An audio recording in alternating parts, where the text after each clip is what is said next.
네, 지금부터는 신범철 아산정책연구원 통일안보센터장과 함께 공동성명에 담긴 내용을 좀 자세히 분석해보고 미국과 북한의 손익계산도 좀 따져보겠습니다. 자, 어서 오십시오. 예, 안녕하십니까? 예, 안녕하십니까?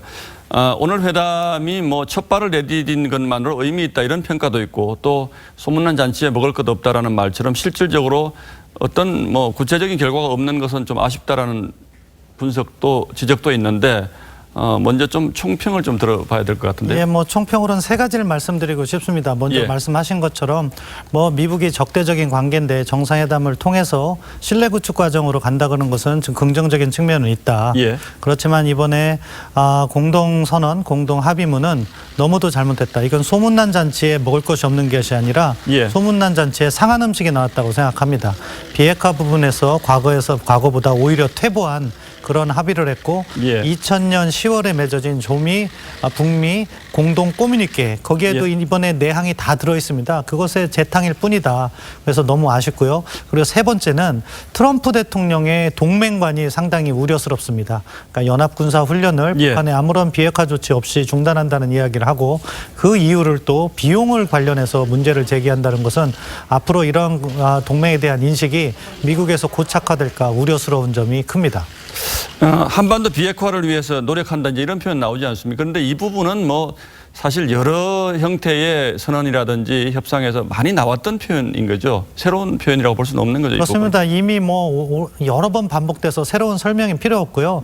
그 한반도 비핵화, 북한은 조선반도 비핵화라고 이야기하지 않습니까? 거기는 개념이 다릅니다. 우리는 북한의 핵무기와 핵 프로그램 폐기를 의미하는데 북한은 미국의 핵 위협이 해소된 그런 상태를 의미합니다. 그러니까 북한으로서는 한반도 비핵화라는 용어는 얼마든지 받을 수 있는 용어입니다. 제가 이 질문을 드리는 이유는 이 한반도 비핵화라는 표현이 어찌 보면 CBID로 또 착오가 있을 수도 있는 이런 표현이기 때문에 이건 전혀 다른 의미의 전혀 다른 의미라고 봐야 되겠죠. 우리는 뭐 그 안에 CBID 개념이 포함되어 있다 이런 이야기도 하는데 CBID 개념이 포함되어 있으면 CBID 완전하고 검증 가능하고 불가역적인 비핵화로 합의를 해야 되는 겁니다. 왜 그것을 못하면서 그것이 포함되어 있다고 해석을 그렇게 북한의 편의에 맞춰서 해주는지 이해가 되지 않습니다.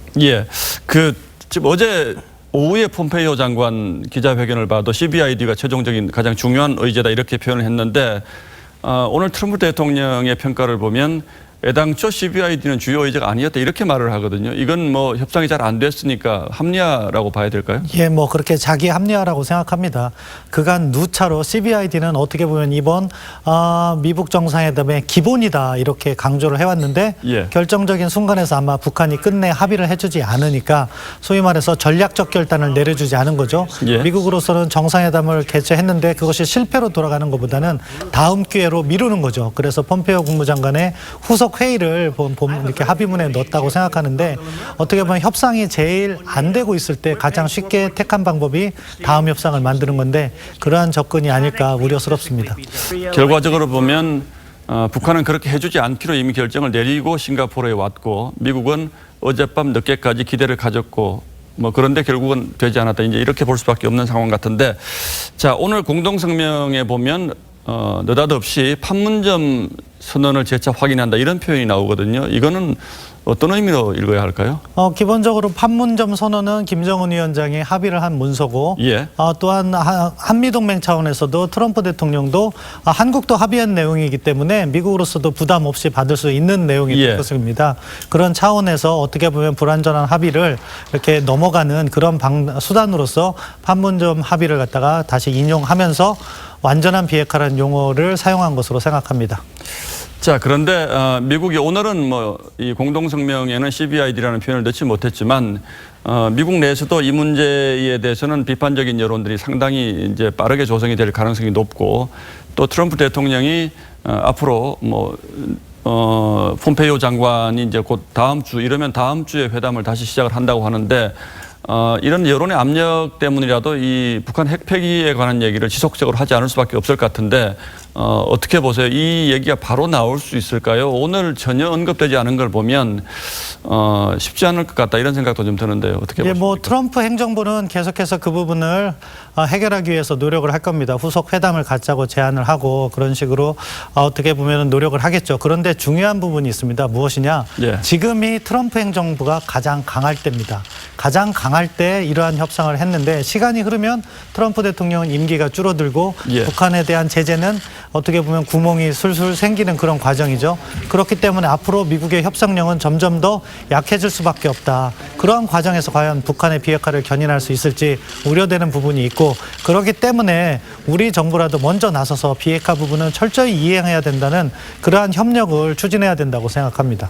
자, 그런데 오늘 협상만 보면 박사님 얘기한 걸 들어보면 김정은 위원장의 승리다 이렇게 볼 수도 있는 것 같은데 김 위원장으로서는 이제 미국의 경제 제재 완화가 굉장히 시급한 과제일 수가 있고 또 한국 정부를 통한 지원을 확보하는 것 이런 것들이 가장 중요한 문제일 것처럼 보이는데 이렇게 되면 그게 좀 어려워지지 않을까요? 어떤 의도에서 이렇게 한 걸까요?